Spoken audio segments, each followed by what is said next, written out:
Yes, this is old. No, I never got around to making this video until now. Yes, I was lazy. And although Virgin Australia no longer fly to LA, or the 777, or even the A330s, this was a seriously competitive product, and I used to love flying in the business, as Virgin called it. So join me, and let's reminisce about what used to be, as I fly from Brisbane to LA. I'd never flown out from Brisbane on an international flight, so this was all new to me. Honestly, I haven't flown out internationally from Brisbane since this flight either. The Virgin check-in area was dominated by self-check-in kiosks, even for business class. It was a little disappointing, but I mean, irrelevant now, right? I headed to the departure gates, through security, and through the duty-free store that seemed to be never-ending. At the time of this flight, Virgin Australia had just opened the new MyLounge lounge in Brisbane, and I was keen to check it out. I believe this lounge has recently been reopened as an Aspire lounge, but I have no idea how it compares to this old version.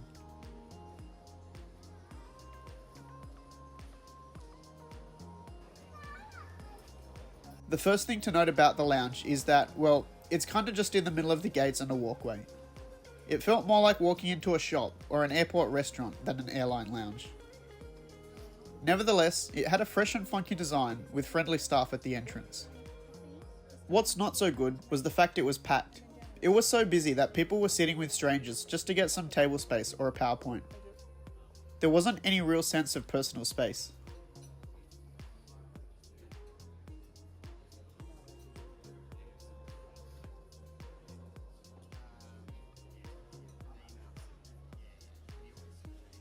Food was down the far end, with decent breakfast options.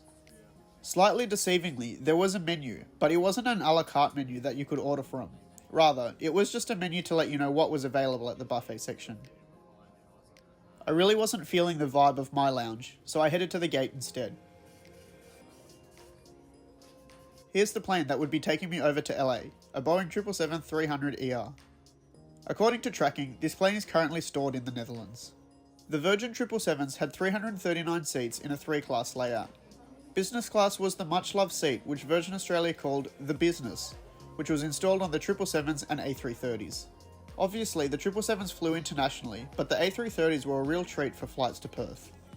You have to remember, back at this time, depending on what flight you took, Qantas was still flying the Skybed to America. So the Virgin hard product was vastly superior, and at the very least, roughly equal to the newer Qantas Business Suite. Business class had 37 seats across 2 cabins in a 1-2-1 layout, plus a central seating area with a bar. Obviously style is somewhat subjective, but I really liked how the cabin looked and felt. I chose to sit in the rear section, last row, 11A. This was, and still is, a great business class seat, except for one thing which I'll show later. With this type of seat, all the seats are created equal, so you don't have to worry about picking a bad one like you do with some other business class layouts. Like in Qantas's Business Suite, you can pick a window but actually end up sitting closer to the aisle than the window. Virgin's seats were great regardless of where you sat. The middle seats also had a little sliding privacy divider, so you could chat to your seatmate if you were travelling together. A couple of pillows were already at the seat, as well as an amenity kit and some water in hidden locations. I sat down and was presented with a menu and a glass of champagne.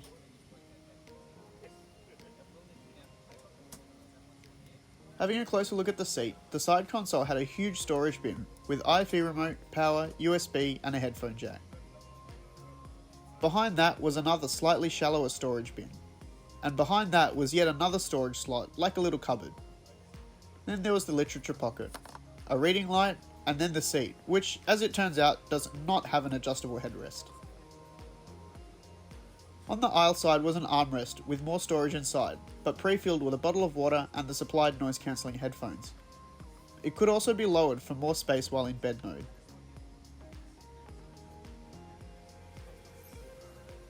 The menu card didn't actually have the main food menu. Instead, it had a little blurb about dining on board, the wine list, and a snack menu. The lunch menu was on a separate card, and then there was a breakfast card you could fill out ahead of time to get your order in with the crew. Both menus were pretty extensive and had a good range of options.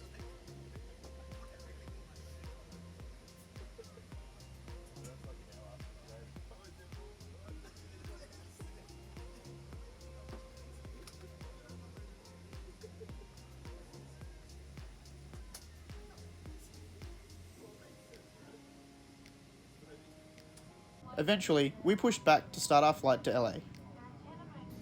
Given this was a few years ago, here are a couple of planes we don't see anymore.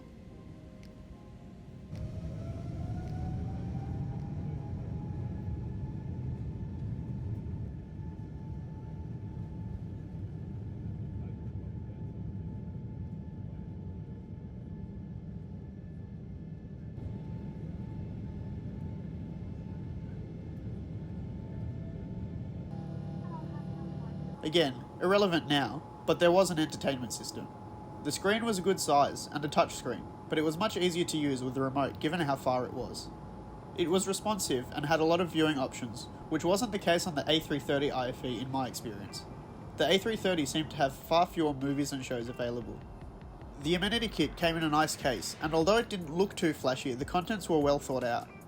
The inclusion of a packet of tissues and a pen is more useful than you would think.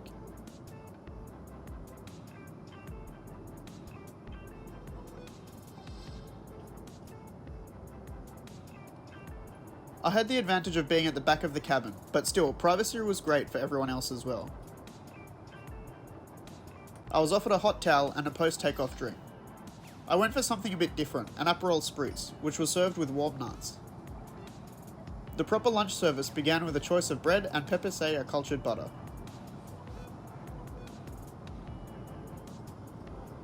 You can probably tell just by looking at it, but thankfully the butter wasn't rock hard. It was soft and spreadable, a nice little attention to detail.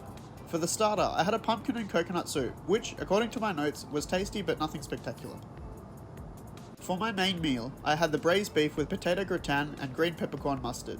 I don't need my notes to remind me about this dish, I remember it clearly because it's something right up my alley and I had no problems dusting it all off. For dessert, I went for the chocolate ice cream and cheese. Usually I prefer my cheese as a separate course, but no big deal. Just like the butter, the ice cream was served at a good temperature and wasn't completely solid. It might not seem like much, but these small touches add up. However, the meal service was a bit slow. I'm not sure if that's just because I was sitting at the back, but it was just over 2 hours between getting the first piece of bread and having my dessert cleared. The Virgin Australia 777s had the unique feature of a small bar area in the middle of the business class cabin. None of the competition to America offered this, and even now, the closest we get is the upstairs sitting area on the Qantas A380. I went back to my seat and got ready to sleep. Virgin Australia used to offer pyjamas in business class, and they were 100% cotton as well. I went to get changed and the crew converted my seat into a bed. There was a plush mattress topper, blanket, and a couple of pillows. Again, unfortunately it's no longer relevant, but compared to Qantas, this was a much comfier setup, as the Qantas mattress pads are a bit thin. This particular style of seat has grown in popularity over the last few years and has become one of the go-to standards for business class. The only main difference is that the airlines are choosing to install this seat with a sliding door for extra privacy, instead of just the wraparound shell. My main gripe with this seat was the knee room, specifically when sleeping on my side. The width of my knees and legs seemed to take up all the space between the seat cushion and the tray table. So whenever I moved or tried to turn around, my knees would hit the table and I felt boxed in. I used to have the same problem on the A330s, but strangely I don't recall having the same issue on the Fiji A350, which is basically the same seat but with some tweaks. Maybe the Virgin table was a bit bigger or slightly lower, who knows. Anyway, I only slept for about 3 hours, so I went to the bar to suss out some snacks. There was a little bar menu and I ordered the lamb and rosemary jaffle with some water.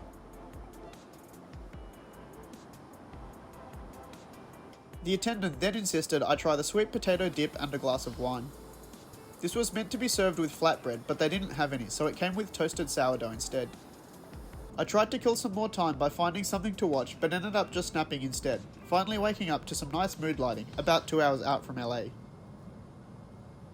I'd pre-ordered my breakfast and went for poached eggs with kale, toast, smoked salmon and Boston beans, and a muffin for good measure. Despite being served on a tray, it looked amazing, and most surprisingly, look at this. I don't know how they did it, but somehow the crew absolutely nailed the egg. For comparison, here's my Eggs Benedict on Singapore Airlines, in Sweets class no less. If you've seen any of my other videos, you'll know that I'm not a breakfast person on board. Generally it's a poor meal compared to lunches or dinners, especially when eggs are involved. But this Virgin breakfast was something else, really good for a plain breakfast.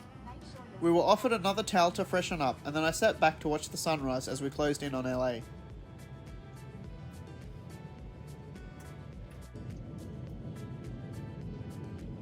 I've left in the entire clip of our final approach because it's really something. The visibility was poor due to fog, and it looked like we were still thousands of feet up in the air above the clouds. So, how good was Virgin Australia? Well, in my opinion, very good. At the time, Virgin were definitely up there as one of the better ways to fly across to America. Both the hard and soft products were not only competitive, but potentially class-leading when you consider what the opposition were offering.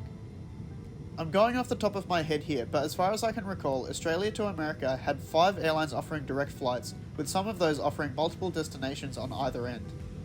Plus, there's a whole host of other flight options if you're happy to include a stopover in somewhere like Fiji or Auckland. It's a real shame that Virgin Australia had to change their direction due to events that shall not be named. Pre-2020 Virgin was fantastic, and although this trip report is now, say it with me, irrelevant, it's still nice to look back at how things used to be once upon a time.